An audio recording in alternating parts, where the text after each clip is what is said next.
YCP కంచు కోటకు బీటలు పడుతున్నాయా? తొలిసారి అక్కడ టీడీపీ చరిత్ర సృష్టించబోతుందా? పులివెందులలో ఆపరేషన్ వైసీపీ క్లైమాక్స్ లో ఉందా? అనుకున్న ప్లాన్ అమలైతే తొలిసారి పసుపు జెండా ఎగరడం ఖాయమా? ఇంతకీ పులివెందుల్లో అధికార పార్టీ ఏం చేయబోతోంది? Let's watch this story.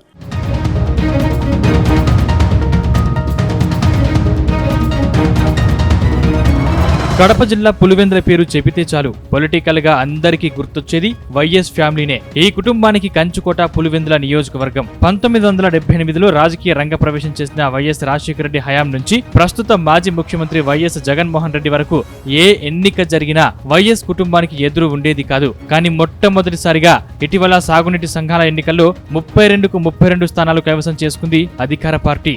ఈ నియోజకవర్గం వరకు ఇది టీడీపీకి అత్యంత విజయం కాగా, అదే ఊపులో ఇప్పుడు పులివెందుల మున్సిపాలిటీ మీద దృష్టి సారించిందట అధికార పార్టీ.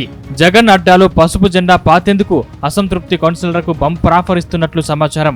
కాంట్రాక్టు పనులతో పాటు వచ్చే మున్సిపల్ ఎన్నికల్లో టికెట్ ఇస్తామని చెప్పి కూడా వైసీపీ కౌన్సిలర్లకు ఎరవేస్తున్నట్లు తెలుస్తోంది.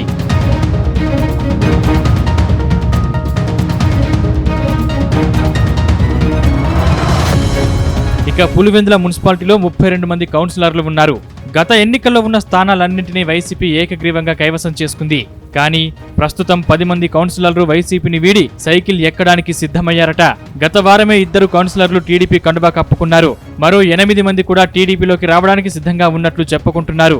ఇంత జరుగుతున్నా అక్కడ వారిని వారించే ప్రయత్నం జరగడం లేదని చెప్పుకుంటున్నాయి వైసీపీ వర్గాలు. నాడు వైసీపీ ప్రభుత్వం హయాంలో కుప్పం మున్సిపాలిటీని ఎలా కైవసం చేసుకున్నారో నేడు టీడీపీ కూడా అదే పంథాలో వెళ్లాలనుకుంటున్నట్లు కనిపిస్తోందని అంటున్నారు పరిశీలకులు.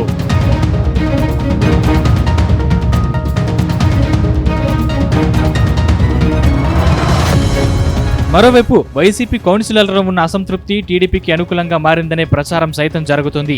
ఇటీవల పులివెందుల మున్సిపల్ కౌన్సిలర్లతో నేరుగా జగన్ చర్చలు జరిపినా వారు శాంతించలేదని సమాచారం. అధినేత నుంచి స్పష్టమైన హామీ రాకపోవడంతో వారంతా అసంతృప్తితో ఉన్నట్లు తెలిసింది. ఇదిలా ఉంటే పులివెందుల ఇన్ఛార్జిగా ఉన్న వైఎస్ భాస్కర్ రెడ్డి ఎన్నికల తర్వాత తమ మకాంను హైదరాబాద్ కు మార్చారు. దీంతో తమ గోడును వినేవాళ్లు కరువయ్యారన్న బాధ కౌన్సిలర్లకు ఉందట.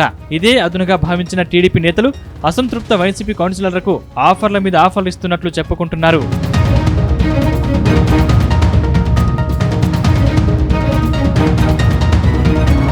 ముఖ్యంగా వైసీపీ అధినేత అడ్డాలో కౌన్సిలర్ల సమస్యలే తమ ఆయుధంగా మలుచుకుంటుంది అధికార పార్టీ టీడీపీ. అయితే ఇంత జరుగుతున్నా వైసీపీ అధినేత దృష్టికి ఈ వ్యవహారం వెళ్లలేదా అని ప్రశ్నలు తలెత్తుతున్నాయి. పులివెందుల పంచాయతీని వైఎస్ జగన్ వద్దకు వెళ్లకుండా కింది స్థాయిలోనే మేనేజ్ చేస్తున్నారా అనే సందేహాలు వస్తున్నాయట.